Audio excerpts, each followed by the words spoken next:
Okay, this is just a short assembly video for the crawling eye project.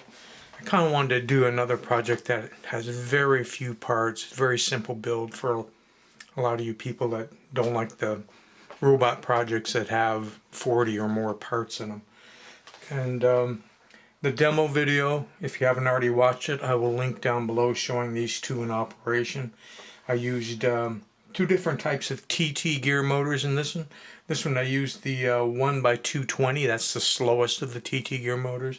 This one I'm going to be using the 1x120, which should be twice as fast. I don't planning on doing a third build, so this is just what it is. Now this one, of course, is already all glued together, so I can't show a whole lot of how it works. But basically, to get to the battery, you've got the eye set so it'll drop out, and then the battery pack is just right in here. And the eye just sits back in place. The toy itself moves, as you'll see when we take this one apart, on concentric wheels that have rubber O-rings on them. The hands move forward and backward off of pins on those same wheels. The wheels just push on the motor. The only thing that's glued in this entire build is this motor. When I'm all done, I glue the motor down in place. One thing that I would change if I was designing or doing this all again is the slide switch, same slide switch that I always like to use. It's a double pole, double throw slide switch with the mounting screw holes on 19mm centers. But they sell them with different links on the handle that you move. And I used to have some of the longer ones, and I thought I still did, but I don't. So I got the short one, so in order to reach this, I have to use a little screwdriver or paper clip or something in order to get in there to move the switch. The other option B is if someone wanted to modify the file, they could remove more of the material so the switch mounts a little closer to this surface. And the entire body prints as one piece. Of course, the iris and pupil, they're two separate pieces. That way you could print them in different colors and then just put them on there. The hands and arms print as one piece and just sit on the pegs. So there's very few parts to make. Okay, this one I was taking a step further, and instead of just doing the crawling eye, I decided I'd do a Reanimator version of the crawling eye, especially Reanimator 2. If you've never watched that movie, you should. It's a lot of fun, where he puts wings and hands on things and touches it with their potion. So I decided I'd go ahead and put the bat wings and horns and the crawling hands on there. Obviously, I've already done the paint job on this one, the veins and in the back and the red and all that kind of stuff, and glued the eyes on because I didn't want to spend the time of doing that on video.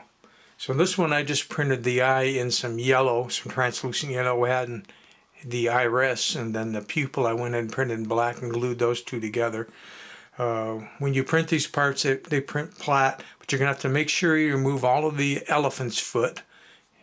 I just went around it with a flat file and took all that off, because if you don't take that off, it's going to fit too tight and you'll have a hard time putting it in and out.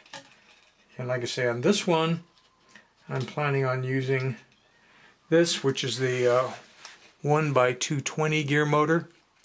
Here you can see the concentric wheels. It's one file. They print flat, no supports on that. Of course, you have to have a lot of supports when printing the body.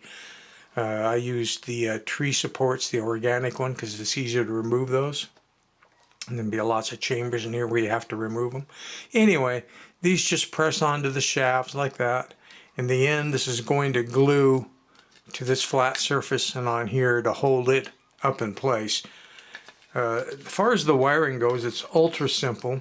This is a 2AA, AAA battery pack, and I'd simply take one of the wires, didn't really matter which one, and solder it to the switch down in there, and then run a new one. In this case, it's a white wire off the other terminal of the switch, bring it up to the motor, brought the black wire from the battery pack to the motor, so that when you turn the switch on and off, it simply turns the power onto the motor or doesn't turn the power onto the motor.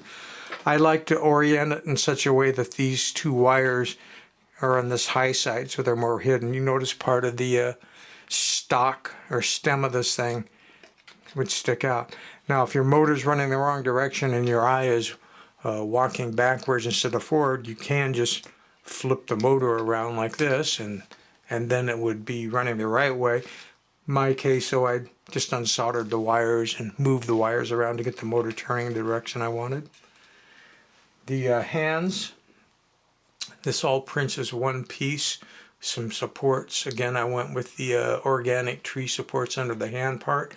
You need to make sure that you remove any elephant footing where this sits on the bed, because if this gets wide at all, it's going to bind up in here and they won't be able to move freely.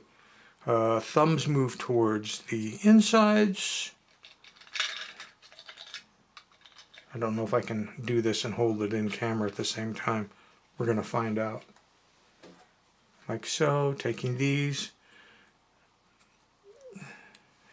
get that hole, put that on there. Now normally I would put some glue on that motor and then shove it down in there like that, so the motor is going to sit in there like that. Now I take a little piece of a paper clip, and there's a hole right here, and this is going to go all the way across like so, and I'd actually put a little bit of glue right here to keep that paper clip from moving, but that's going to hold these hands so they can't drop out and past like that one just did because the paper clip moved like so. Of course you'd have the eyepiece in like that. And let me see if I got a small screwdriver here. I'm going to move the power switch.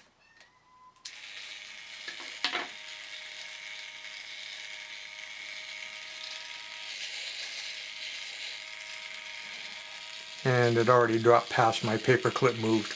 Now you can see why that paper clip is there. Kind of hold everything up in place. Okay, so like I say, watch the demo video if you want to see these things in action when this one's all glued together, and that one already is all glued together. But it was just a short demonstration to how to assemble the parts and how I decided to dress this one up with some bat wings and horn parts and fun stuff like that.